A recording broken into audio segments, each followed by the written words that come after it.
নির্বাচনের দিন বা আগে গণভোটের সুপারিশ, জুলাই সনদ বাস্তবায়নে নির্দেশনা জারি করবে সরকার।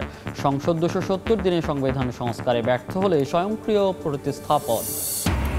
সরকারি নিয়োগ পরীক্ষায় ডিজিটাল জালিয়াতি, ১৭ ও ১৮ গ্রেডের চাকরিতেও প্রতারণার আশ্রয়। পাইয়ে দিতে ১ থেকে ৩ লাখ টাকায় চুক্তি, হাতে নাতে আটক ১৮।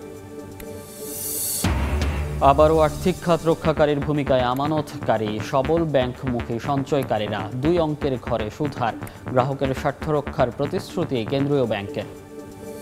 জলবায়ু পরিবর্তনের ছোবলে দেশের উপকূল, অতিবৃষ্টিতে চিংড়ি ও লবণ চাষে ব্যাপক ক্ষতি, স্বাস্থ্য ঝুঁকি ও জীবিকা সংকটে দিশেহারা স্থানীয়রা, প্রয়োজনীয় উদ্যোগের তাগিদ। এবং যুদ্ধবিরতি লঙ্ঘন করে গাজায় আবারও ভয়াবহ বোমা হামলা, ইসরায়েলের নিহত ১৮, আহত অর্ধ শতাধিক। হামাসের বিরুদ্ধে চুক্তির শর্ত ভঙ্গের অভিযোগ।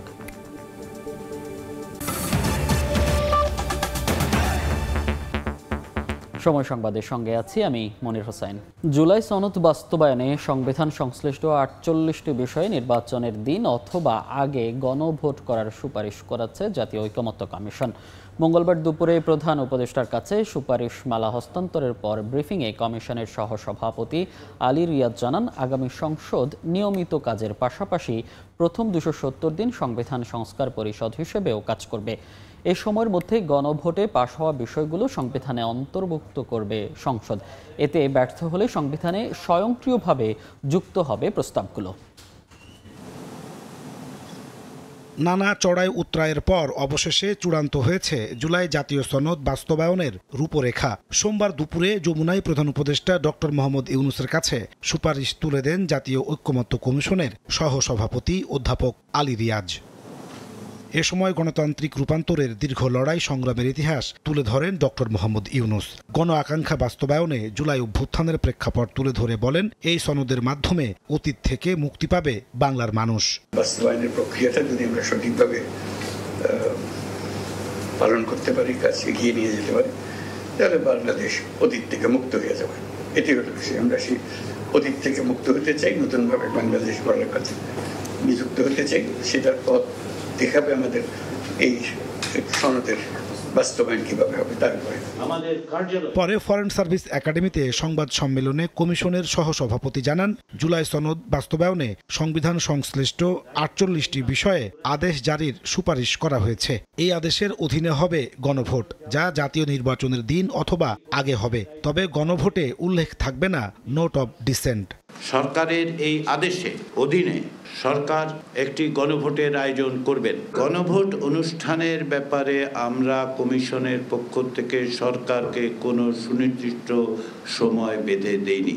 আমরা বলেছি যে সরকার এই আদেশ জারির পর থেকে নির্বাচনের দিন পর্যন্ত যে কোনো সময়ে তারা এইটা করতে পারবেন। আগামী সংসদকে দ্বৈত ভূমিকা দেওয়ার সুপারিশ করে আলী রিয়াজ জানান, আগামী সংসদ প্রথম ২৭০ দিনে ব্যর্থ হলে সংবিধানে স্বয়ংক্রিয়ভাবে প্রতিস্থাপিত হবে প্রস্তাবগুলো। ত্রয়োদশ জাতীয় সংসদ একই সঙ্গে সংবিধান সংস্কার পরিষদ এবং জাতীয় সংসদ হিসাবে কার্যকর থাকবে। যদি সংবিধান সংস্কার পরিষদ ২৭০ দিনের মধ্যে তাদের দায়িত্ব সম্পাদন করতে না পারেন, তাহলে গণভোটে পাশ হওয়া বিলটি স্বয়ংক্রিয়ভাবে অর্থাৎ আপনি সংবিধানের সংশ্লিষ্ট অনুচ্ছেদগুলোকে প্রতিস্থাপন করবে। তবে নোট অব ডিসেন্টের বিষয়গুলো রাজনৈতিক দলগুলো তাদের নির্বাচনী ইশতেহারে উল্লেখ করে পরবর্তীতে নিজেদের মতো করে বাস্তবায়ন করতে পারবে বলে মত দিয়েছে ঐকমত্য কমিশন। নাজমুস সালেহী, সময় সংবাদ, ঢাকা। তত্ত্বাবধায়ক সরকার ব্যবস্থা ফেরাতে পঞ্চম দিনের আপিল শুনানি চলছে। সকালে প্রধান বিচারপতি সৈয়দ রেফাত আহমেদের নেতৃত্বাধীন আপিল বিভাগের পূর্ণাঙ্গ বেঞ্চে শুনানি শুরু হয়। এর আগে মঙ্গলবার তত্ত্বাবধায়ক সরকার ফেরানোর আবেদন জানিয়ে শুনানি শেষ করেছে জামাত। দলটির আইনজীবী শিশির মনির বলেন, তত্ত্বাবধায়ক সরকার ফিরলেও আগামী নির্বাচন অন্তর্বর্তীকালীন সরকারের অধীনেই হবে। আরেক আবেদনকারীর আইনজীবী ব্যারিস্টার বদরুদ্দোজা বাদল বলেন, তত্ত্বাবধায়ক সরকার ব্যবস্থা ফিরলেও সাংবিধানিক প্রশ্ন জড়িত থাকায় সেটি কবে থেকে কার্যকর হবে তা সর্বোচ্চ আদালত পর্যবেক্ষণ দেবেন। গত ২৭ আগস্ট তত্ত্বাবধায়ক সরকার ব্যবস্থা বাতিলের রায় পুনর্বিবেচনা চেয়ে করা আবেদন মঞ্জুর করেন সর্বোচ্চ আদালত। দেয়া হয় আপিলের অনুমতি। এরপর ডক্টর বদিউল আলম মজুমদার সহ ৫ জন, বিএনপির মহাসচিব মির্জা ফখরুল ইসলাম আলমগীর, জামায়াতের সেক্রেটারি জেনারেল গোলাম পরওয়ার আপিল করেন। এর আগে ২০১১ সালে সংখ্যাগরিষ্ঠ মতামতের ভিত্তিতে তত্ত্বাবধায়ক সরকার বাতিল করে রায় দেন সাবেক প্রধান বিচারপতি ABM খায়রুল হকের আপিল বিভাগ।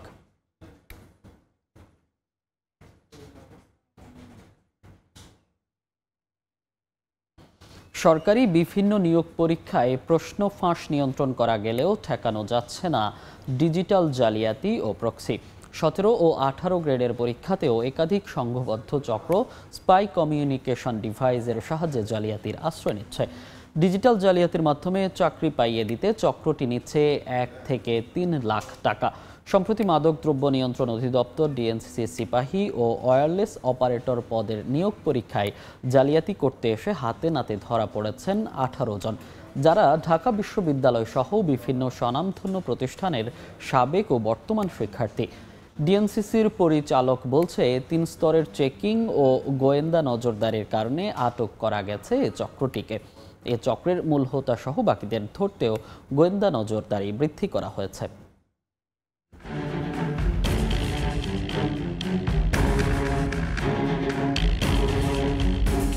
কারো শার্টের ভেতর থেকে, কারো হাতের নিচে, কারো পায়ের নিচের অংশে প্যান্টের ভেতর বিশেষ কায়দায় লুকিয়ে রাখা ডিভাইস বের করা হচ্ছে। এসব অত্যাধুনিক স্পাই ডিভাইস ব্যবহার করে নিয়োগ পরীক্ষায় জালিয়াতির চেষ্টা করা হয়।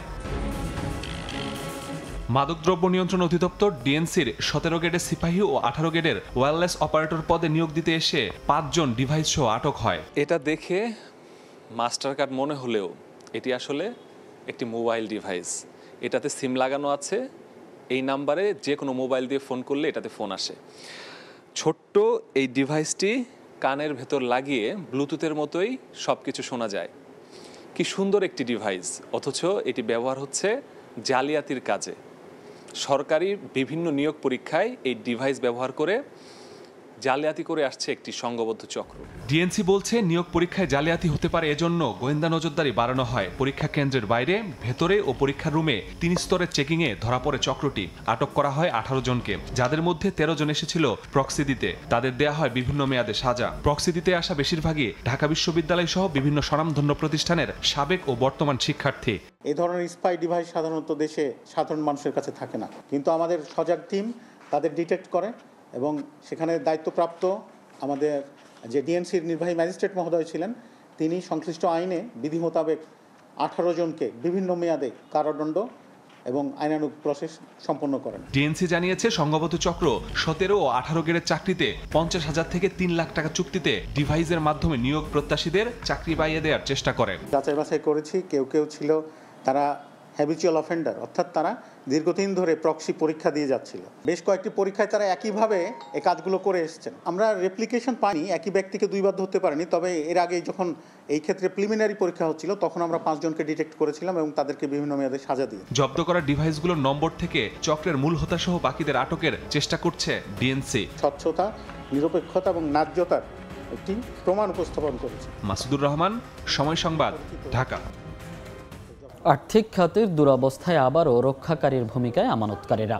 সঞ্চয়পত্রের সুদের হার কমিয়ে বাজার ভিত্তিক করা ডলার কিনে সমপরিমাণ টাকা ব্যাংকগুলোতে সরবরাহ, রফতানি আয় ও রেমিটেন্সে নিরবচ্ছিন্ন প্রবাহ ধরে রাখা সহ নানা উদ্যোগে টানা ১৭ মাস পর ২ অঙ্কের ঘরে ফিরেছে ব্যাংক খাতে আমানতের হার। তবে ঢালাও নয়, আমানতকারীরা আস্থা রাখছেন সুশাসন চর্চাকারী ব্যাংকগুলোর ওপর। সেলিয়া সুলতানার রিপোর্ট। নদীর এক কূল ভাঙলে আরেক কূল গড়ে, প্রচলিত এই কথাটির সাথে আর্থিক খাতের মিল পাওয়া যায়, কারণ অর্থের বহুমুখী বিনিয়োগে ঝুঁকছেন মানুষ। ব্যাংক খাতে আস্থা ফেরাতে গত জুন জুলাই মাসেও ট্রেজারি বন্ড বিলের সুদের হার ছিল ১১ থেকে ১২%। অক্টোবর নাগাদ তা কমে আসে 10-এর ঘরে। এমন অবস্থায় সঞ্চয়পত্র ও বন্ডের সাথে লাভের পার্থক্য কমে আসায় আমানতকারীরা আগ্রহী হয়ে ওঠেন ব্যাংকে বিনিয়োগে। ফলে 17 মাস পর আগস্টে 2 অঙ্কে ফিরে 10.02% পৌঁছে আমানতের হার। এদিকে বাংলাদেশ ব্যাংকের অডিটে ব্যাংকগুলোর মূল চিত্র এখন উন্মুক্ত। গ্রাহকরা এখন সবল ব্যাংকমুখী। ফলে স্বাভাবিক সময় থেকে এসব ব্যাংকের তারল্য এখন উদ্বৃত্ত। রেমিটেন্স পাঠানোতেও ভরসা হয়ে উঠছে এসব ব্যাংক। ডলারের বাজার স্থিতিশীল রেখে রপ্তানি ও রেমিটেন্সের প্রবাহ ধরে রাখতে বাংলাদেশ ব্যাংকের ডলার কেনা ও সমপরিমাণ টাকা বাজারে সরবরাহ আরও বেশি আস্থা ফেরাতে সহায়তা করেছে। আর এই সব সিদ্ধান্তের প্রভাব পড়েছে শেয়ার বাজারের সূচকেও। ইন্টারেস্ট রেট যদি কমে, it is a good news for the stock market. এবং ইন্টারেস্ট রেট কমছে বিকজ ইনফ্লেশন কিছুটা কমছে। সো ইনফ্লেশন যদি কমে এবং ইন্টারেস্ট রেট যদি কমে, তাহলে স্টক মার্কেটের দিকে টাকা ফ্লো বাড়বে এবং পসিবলি দ্যাট ইজ হ্যাপেনিং। যে সমস্ত ব্যাংকে মনে করছে যে তারা আস্থাহীনতায় ভুগছে, এ সমস্ত ব্যাংকে টাকা রাখলে আমরা ভবিষ্যতে অনিশ্চয়তায় পড়ব, তারা সেখান থেকে টাকাটা উঠিয়ে তুলনামূলকভাবে যে সচ্ছল ব্যাংক আছে সে সমস্ত ব্যাংকে কিন্তু তারা আমানত যেটা আছে সেটাকে কিন্তু গচ্ছিত রাখছে। তো সেই গড় নিয়মে আসলে পরিসংখ্যানটা বৃদ্ধি পাচ্ছে। বাংলাদেশ ব্যাংক বলছে ব্যাংক মালিকদের আগে আমানতকারীদের স্বার্থ রক্ষায় প্রতিশ্রুতিবদ্ধ বাংলাদেশ ব্যাংক। আমরা অবশ্যই ঘুরে দাঁড়াবো। এই বাণীটাই আসলে পৌঁছে দেওয়া জনগণের মাঝে, সেটাই মার্জারের মূল উদ্দেশ্য। এবং এইটারই উদাহরণ আমরা দেখতে পেলাম যে আমানতের 10% ইনক্রিজ হওয়াটা। তার মানে মানুষ ব্যাংকিং সেক্টর থেকে মুখ ফিরিয়ে নেয়নি। সবশেষ 2024 সালের ফেব্রুয়ারিতে আমানতের প্রবৃদ্ধি ছিল 10.43%, যা 2025 সালের জুলাইয়ে নেমে আসে 8.5%। আমানতকারীদের এমন মনস্তত্ত্ব ভবিষ্যতের জন্য বার্তা হয়ে থাকবে বলে মনে করছেন ব্যাংক খাত সংশ্লিষ্টরা। সেলিয়া সুলতানা, সময় সংবাদ, ঢাকা। রাজুকের প্লট নেয়ার মামলায় শেখ হাসিনার বিরুদ্ধে সর্বশেষ সাক্ষীর সাক্ষ্য গ্রহণ হওয়ার কথা রয়েছে আজ। দুদকের করা এই মামলায় ঢাকার 5ম বিশেষ জজ আদালতে সাক্ষ্য দেবেন তদন্ত কর্মকর্তা। একই অভিযোগে সজীব ওয়াজেদ জয় ও সাইমা ওয়াজেদ পুতুলকে প্রধান আসামি করে মামলার 7ম দিনের সাক্ষ্য গ্রহণও সম্পন্ন হওয়ার কথা রয়েছে। দুদকের অভিযোগ, পূর্বাচলে নতুন শহরে প্রকল্পে ক্ষমতার অপব্যবহার করে 30 কাঠা প্লট বরাদ্দ নেন সাবেক প্রধানমন্ত্রী শেখ হাসিনা ও তার ছেলে মেয়ে। এ ঘটনায় 3 মামলায় 47 জনকে আসামি করে দুদক।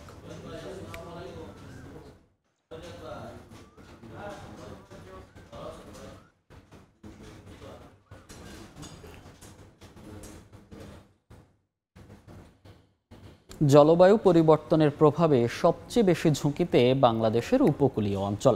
কক্সবাজারের চকরিয়ার উপকূলবর্তী একটি গ্রাম ফাইল্লাপাড়া। সমুদ্র উপকূলবাসী এই মানুষগুলো বছরের পর বছর টিকে আছেন নোনা পানির সঙ্গে লড়াই করে। একদিকে জীবিকার সংকট, অন্যদিকে স্বাস্থ্য ঝুঁকি। এ নিয়ে খলিলুর রহমানের তোলা ছবিতে রিপোর্ট করেছেন আয়েশা সিদ্দিক সামিয়া। মাথা উঁচু করে থাকা ছোট্ট যে গ্রামটি দেখা যায়, নাম তার ফাইল্লাপাড়া। কক্সবাজারের চকরিয়া উপজেলায় নোনা পানির মাঝেই বসবাস এখানকার মানুষের। এ গ্রামেই বেড়ে উঠেছেন ষাটোর্ধ্ব আলম শাইক। জীবিকার তাগিদে তার দীর্ঘ সময় কেটেছে সাগরের নোনা জলে। ত্বক হারিয়েছে স্বাভাবিকতা। নষ্ট হয়ে যাইতে তো কেমন নষ্ট হইলে তো দোয়া ভালা করা হইতে। বাতাসে মাত্রাতিরিক্ত লবণের উপস্থিতি থাকায় এই অঞ্চলে সূর্যের উত্তাপ গায়ে লাগে খুব বেশি, অনেকটা চামড়া পুড়ে যাবার মতো। শিশু থেকে বৃদ্ধ প্রায় সবার মুখে এই অনুভূতির কথা শোনা গেছে। বন্ধুরা মিলে যদি খেলাধুলা করে পানিতে জাফাই, তখন একটু একটু জ্বালাফোড়া করে পানিতে। বেশি কষ্ট হয়, গরম লাগে। শুধু স্বাস্থ্যেই নয়, এর প্রভাব পড়েছে এই অঞ্চলের অর্থনীতিতেও। কক্সবাজার চকরিয়ার এই অঞ্চলটির প্রধান জীবিকা নির্বাহের উৎস লবণ চাষ এবং মাছ চাষ। তবে এবার জলবায়ু পরিবর্তনের ফলে অতিবৃষ্টি দেখা দেয় এই অঞ্চলটির মাছ চাষে প্রভাব পড়েছে। লবণও কম পাইছি, আর এবছর মাছের সংখ্যা খুবই কম। অন্যান্য বছরের চেয়ে এবছর অনেক বেশি মারা গেছে মাছ। এগুলো যদি উৎপাদন নইলে তাহলে চলিত মানুষ চায় না, তো দুর্ভাগ্য যার কই। চিংড়ি কিংবা লবণ উৎপাদন ব্যাহত হলে জাতীয় অর্থনীতিতে তা প্রভাব ফেলবে বলে জানান অর্থনীতিবিদরা।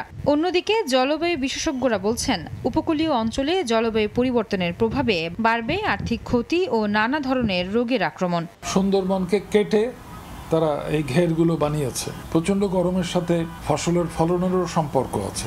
রোগবালাই বাড়বে, পোকামাকড় বাড়বে, ভেক্টর বর্ন ডিজিজ বাড়বে, ডেঙ্গু বাড়বে, ম্যালেরিয়া বাড়বে। আনএক্সপেক্টেড জিনিসের জন্য প্রস্তুত থাকতে হবে। উপকূলীয় এলাকা থেকে যে চিংড়ি উৎপাদিত হয় সেটা আমরা বিদেশে রপ্তানি করি, কাঁকড়া বিদেশে রপ্তানি করি, অন্যদিকে যে লবণ উৎপাদিত হয় সেটা দিয়ে আমাদের দেশের চাহিদা মিটে। কিন্তু যখন ক্ষতিগ্রস্ত হয় তখন আমাদের যে বিদেশে রপ্তানি সেটা ক্ষতিগ্রস্ত হয় এবং তাতে বিদেশের আয় কমে যায়।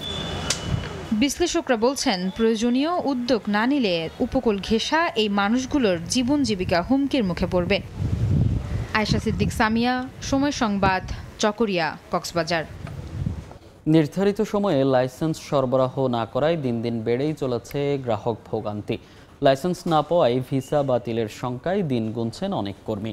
এদিকে ভারতীয় প্রতিষ্ঠান মাদ্রাজ সিকিউরিটি প্রিন্টার্স MSPর সঙ্গে চুক্তি শেষ হবার পর নতুন প্রতিষ্ঠান খুঁজছে BRTA। দরপত্রে অংশ নেয়া 10টি প্রতিষ্ঠানের মধ্যে যোগ্য প্রতিষ্ঠান বাছাইয়ের কাজ চলছে বলে জানান BRTA চেয়ারম্যান।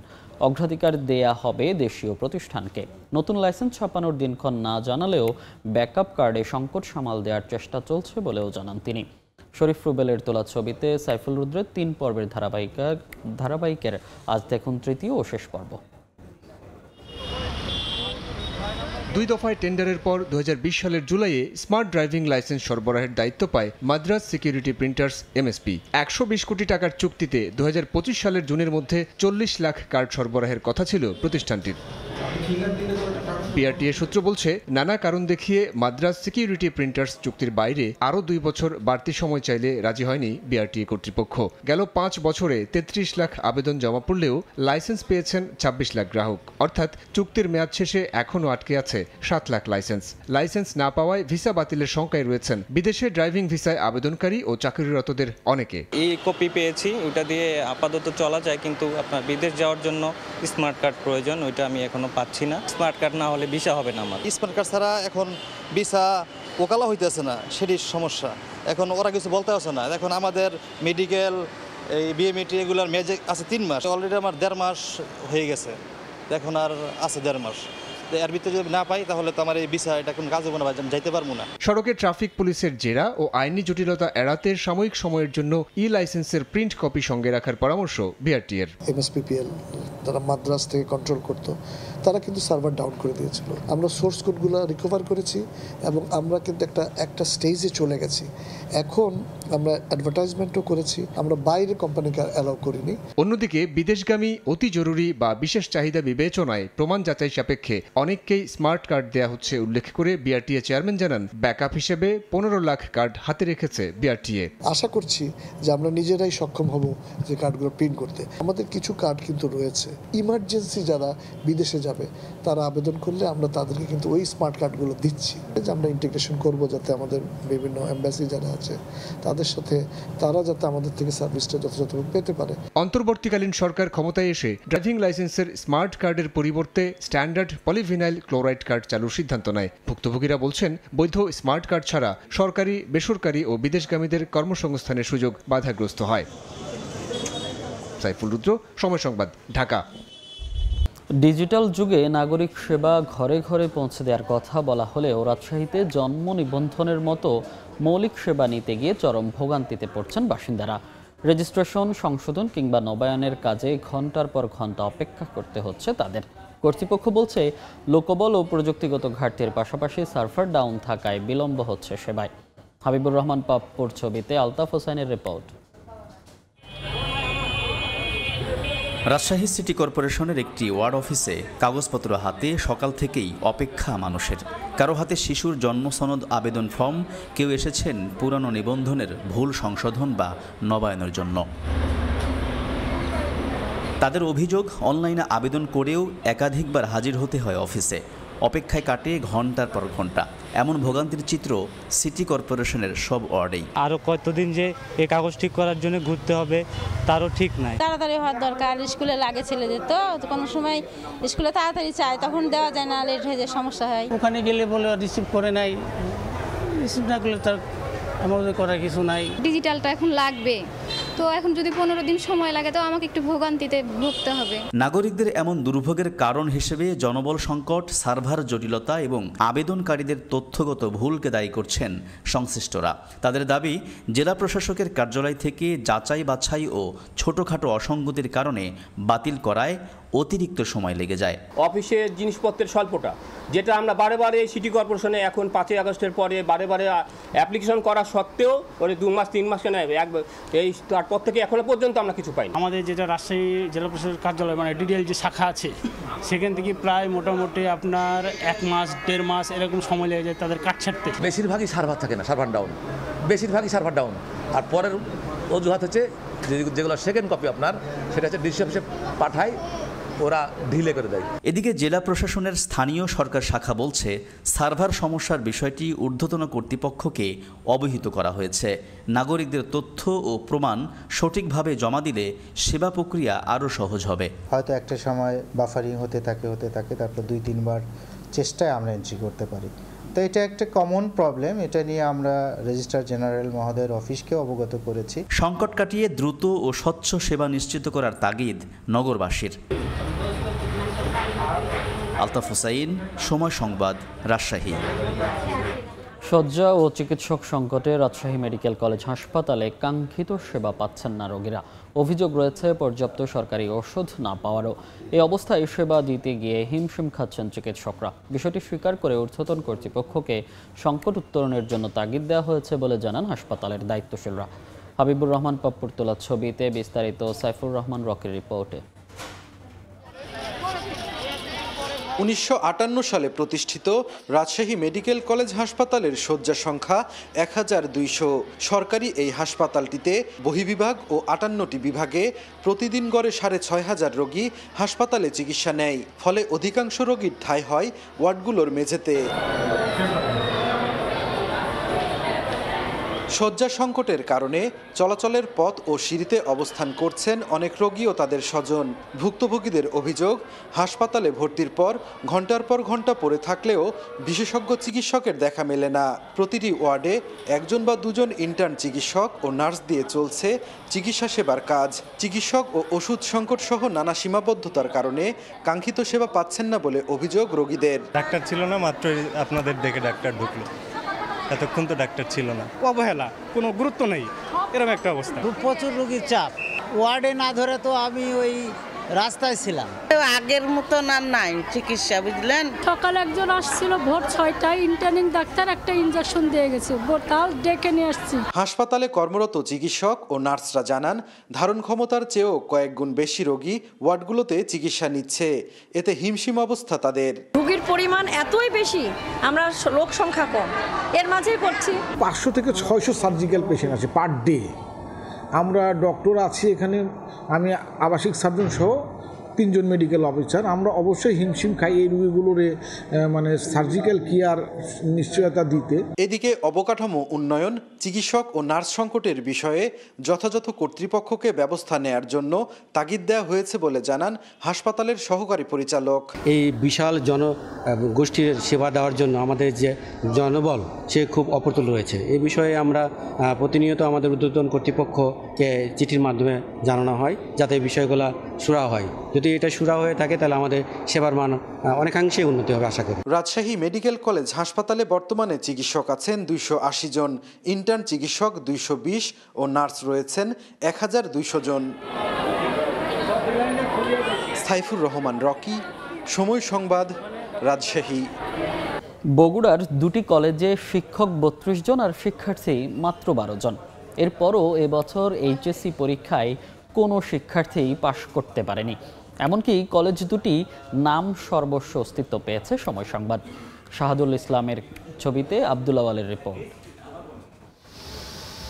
বগুড়ার ধুনট উপজেলার গোসাইবাড়ি মহিলা কলেজ থেকে চলতি বছর মানবিক বিভাগে 5 জন শিক্ষার্থী পরীক্ষায় অংশ নিলেও কেউ পাশ করতে পারেনি। এ কলেজে শিক্ষক আছেন 18 জন। এত শিক্ষক থাকা সত্ত্বেও কলেজটির ফলাফল শূন্য। একই অবস্থা কাহালু উপজেলার আল্লামের তাকিয়া হাই স্কুল অ্যান্ড কলেজেরও। শুধু মানবিক বিভাগে 7 জন শিক্ষার্থী পরীক্ষায় অংশ নিয়ে কেউই পাশ করেনি। 2015 সালে কলেজ শাখা চালু হয় প্রতিষ্ঠানটিতে। বর্তমানে সেখানে শিক্ষক রয়েছেন 14 জন। স্থানীয়দের অভিযোগ, ভবন দেখিয়ে নামমাত্র কার্যক্রম চালিয়ে যাচ্ছে কলেজগুলো। আর শিক্ষকদের দাবি, রাষ্ট্রীয় কোনো পৃষ্ঠপোষকতা না থাকায় গুণগত মান ধরে রাখতে পারছেন না তারা। এখানে সেই সকল শিক্ষার্থীদেরকেই মূলত সুযোগ দেওয়া হয় বা সুযোগ পায় তারা হচ্ছে যে প্রায় যাদের কর্মহীন থাকে, যারা প্রায় 10 বছর হচ্ছে আমি এই প্রতিষ্ঠানে চাকরি করতেছি। শুরুতে আমাদের প্রতিষ্ঠান অনেক ভালো ছিল, এখানে প্রায় 64 জন স্টুডেন্ট ছিল। যে শিক্ষার্থীগুলো ম্যাট্রিক পরীক্ষা দিয়েই কর্মে চলে যায়, ওরা আর লেখাপড়ায় ফিরে আসে না। আমরা এই ধরনের শিক্ষার্থীদেরকে নিয়ে আসার চেষ্টা করি শর্ত সাপেক্ষে। মানে তারা প্রথমেই শর্ত দেয় যে না, আমরা লেখাপড়া করব না, আমরা এখন কাজ করব। শিক্ষা প্রতিষ্ঠানগুলোর বিরুদ্ধে তদন্ত সাপেক্ষে ব্যবস্থা নেওয়ার আশ্বাস শিক্ষা কর্মকর্তার। কেন যে স্কুলে কলেজে আসতেছে না, লেখাপড়া মনোযোগ হইতেছে না, ক্লাসমুখী হইতেছে না, শিক্ষকরা ক্লাসমুখী পড়াইতেছে না। শিক্ষকের একটা দায়িত্ব, একটা ইথিক, একটা তাদের ব্রত যে ক্লাসে প্রাণবন্ত হয়ে পড়াবে। 1999 সালে ধুনুটের গোসাইবাড়ি মহিলা কলেজ প্রতিষ্ঠিত হয়। আব্দুল আওয়াল, সময় সংবাদ, বগুড়া। সিরাজগঞ্জ বিসিক শিল্প পার্কে কাজ অসমাপ্ত রেখেই প্লট হস্তান্তর করায় অসন্তোষ তৈরি হয়েছে শিল্প উদ্যোক্তাদের মাঝে। মাটি ভরাট না করা সহ নানা সংকটের কারণে বরাদ্দকৃত প্লটগুলোতে শিল্প প্রতিষ্ঠান গড়ে তুলতে পারছে না বিনিয়োগকারীরা। দ্রুত বিসিক শিল্প পার্কটির অসমাপ্ত কাজ শেষ করার দাবি ব্যবসায়ী নেতাদের। তবে অনিয়মের বিষয়ে জানতে চাইলে কথা বলতে নারাজ প্রকল্প পরিচালক। রিঙ্কু কুণ্ডুর রিপোর্ট, ছবি তুলেছেন অমৃত সেন। সিরাজগঞ্জের যমুনা নদীর তীরে গড়ে ওঠা বিসিক শিল্প পার্কে 829টি প্লটে গড়ে উঠবে প্রায় 570টি শিল্প প্রতিষ্ঠান। এর মধ্যে 550টি প্লট বরাদ্দ পেয়েছে বিদেশি বিনিয়োগকারী প্রতিষ্ঠান, আর দেশের উদ্যোক্তারা পেয়েছেন 279টি প্লট। তবে নিম্নমানের সামগ্রী দিয়ে রাস্তা নির্মাণ, পানির সংকট, অসম্পূর্ণ ড্রেনেজ ব্যবস্থা ও মাটি ভরাট অসমাপ্ত রেখে হস্তান্তর করা হয়েছে প্লটগুলো। ফলে বরাদ্দর পরও শিল্প প্রতিষ্ঠান স্থাপন করতে পারছেন না উদ্যোক্তারা। প্লটগুলা স্বয়ংসম্পূর্ণ রাখে নাই, প্রতিটা প্লটে 7-8 ফুট করে ডিপ। এক সাইডটা ছিল 5 থেকে 6 ফিটের মতো একটু নিচু, আর এক সাইডটা 8 থেকে 10 ফিটের মতো নিচু। কাজটা দ্রুত করার জন্য এই নিজ অর্থায়নে এখানে আমরা ভরাট করতেছি। প্রয়োজনীয় কাজ শেষ করে দ্রুত প্লটগুলো প্রতিষ্ঠান স্থাপনের উপযোগী করার দাবি উদ্যোক্তা ও ব্যবসায়ীদের। 18 মাস কেন, আমরা 36 মাসেও উৎপাদনে যেতে পারবো কিনা এটা সন্দেহ আছে। এখন আমাদের জোর দাবি অতি শীঘ্র নিচু জায়গাগুলো ভরাট করে আমাদেরকে প্লটগুলো দেওয়ার জন্য দ্রুততম সময়ের মধ্যে সমাধান করে ব্যবসায়ীরা যেন কলকারখানা স্থাপন করতে পারে সেই ব্যাপারে দাবি জানাচ্ছি। তবে এ বিষয়ে ক্যামেরার সামনে কথা বলতে রাজি হননি প্রকল্প পরিচালক। ওনারা আছে, আমরা বলে গেছি, আমরা তো শিল্প পার্কটি নির্মাণে ব্যয় হয়েছে প্রায় 719 কোটি টাকা। সংশ্লিষ্টরা বলছেন পার্কটি পুরোদমে চালু হলে কর্মসংস্থান হবে প্রায় 1 লাখ মানুষের। রিঙ্কু কুণ্ডু, সময় সংবাদ, সিরাজগঞ্জ। পাবনায় ইছামতি নদী খননের স্তূপ করে রাখা মাটি হরিলুটের অভিযোগ উঠেছে স্থানীয় প্রভাবশালীদের বিরুদ্ধে। প্রকাশ্যে দিবালোকে এমন কর্মকাণ্ড ঘটলেও প্রশাসনের নীরবতায় ক্ষুব্ধ স্থানীয়রা। দ্রুত প্রশাসনের হস্তক্ষেপ কামনা করে একাধিকবার সংবাদ সম্মেলন ও মানববন্ধন করেছেন স্থানীয়রা। নিয়ম বহির্ভূত কাজ করলে দ্রুত ব্যবস্থা নেওয়ার আশ্বাস পানি উন্নয়ন বোর্ডের। সবুজ মোল্লার রিপোর্ট।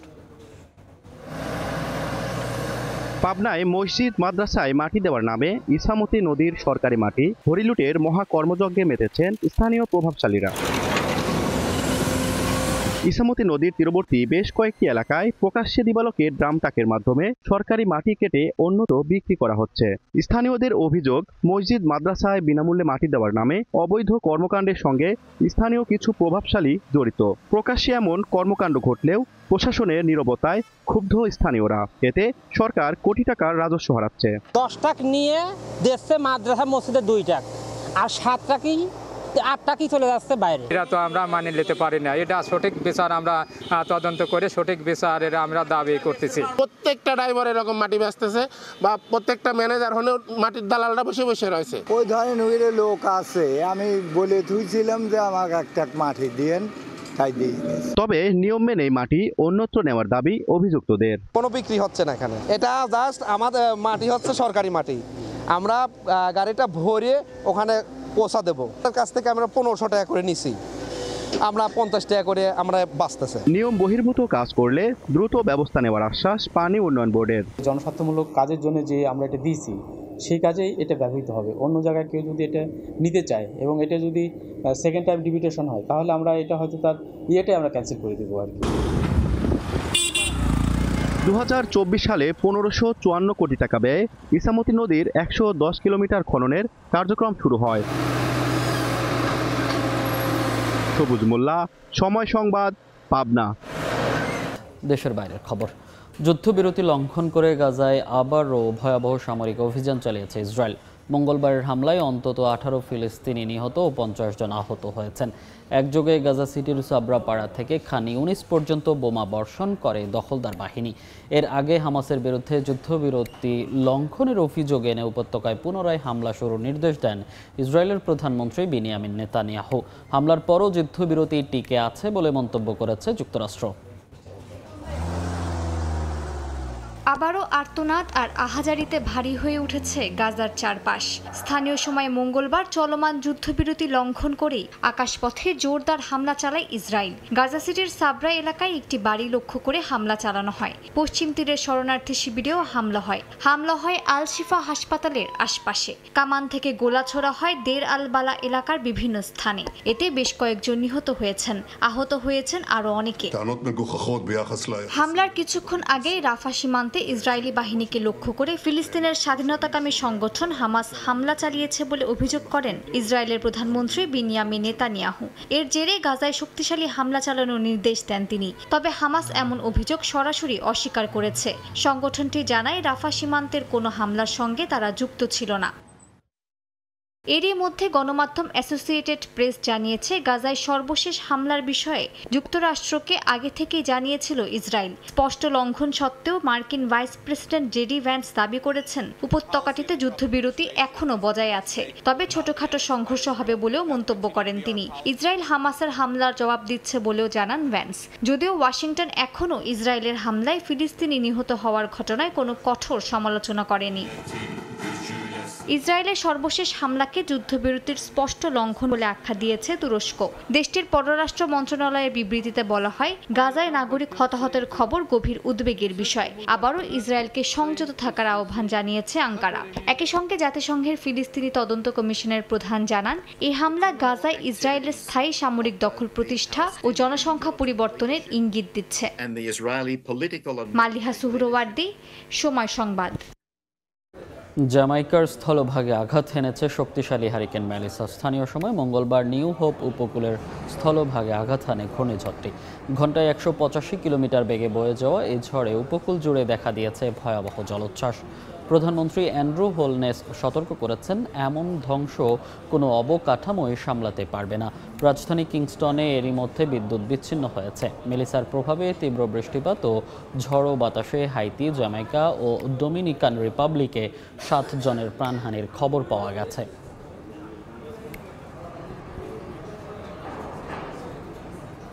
এদিকে ঘূর্ণিঝড় মন্থার আঘাতে লণ্ডভণ্ড ভারতের অন্ধ্রপ্রদেশ। স্থানীয় সময় মঙ্গলবার সন্ধ্যায় ঘন্টায় 100 কিলোমিটার বেগে উপকূলের স্থলভাগে আঘাত হানে ঝড়টি। এতে ক্ষতিগ্রস্ত হয় বহু ঘরবাড়ি, উপড়ে যায় গাছপালা। ঝড়ের কারণে বিদ্যুৎ বিচ্ছিন্ন হয়ে পড়েছে বহু এলাকা। ঝড়ের আঘাতে এখন পর্যন্ত এক নারীর মৃত্যুর খবর নিশ্চিত করেছে প্রশাসন। ভিজাক বিমানবন্দরে বাতিল করা হয় 32টি ফ্লাইট। পাশের রাজ্য ওড়িশাতেও ভারী বৃষ্টিতে বিপর্যস্ত 15টি জেলা। বিভিন্ন এলাকায় দেখা দিয়েছে ভূমিধস। এরই মধ্যে 12,000 মানুষকে আশ্রয় কেন্দ্রে নেওয়া হয়েছে বলে জানিয়েছেন ওড়িশার মুখ্যমন্ত্রী। সময় সংবাদের শীর্ষ সংবাদগুলো জানিয়ে দিচ্ছি আরেকবার। নির্বাচনের দিন বা আগে গণভোটের সুপারিশ, জুলাই সনদ বাস্তবায়নে নির্দেশনা জারি করবে সরকার। সংসদ 270 দিনে সংবিধান সংস্কারে ব্যর্থ হলে স্বয়ংক্রিয় প্রতিস্থাপন। সরকারি নিয়োগ পরীক্ষায় ডিজিটাল জালিয়াতি, 17-18 গ্রেডের চাকরিতেও প্রতারণার আশ্রয় পাইয়ে দিতে 1 থেকে 3 লাখ টাকায় চুক্তি, হাতে নাতে আটক 18। এবং আবারও আর্থিক খাত রক্ষাকারীর ভূমিকায় আমানতকারী, সবল ব্যাংকমুখী সঞ্চয়কারীরা 2 অঙ্কের ঘরে সুধার। গ্রাহকের স্বার্থ রক্ষার প্রতিশ্রুতি কেন্দ্রীয় ব্যাংকের।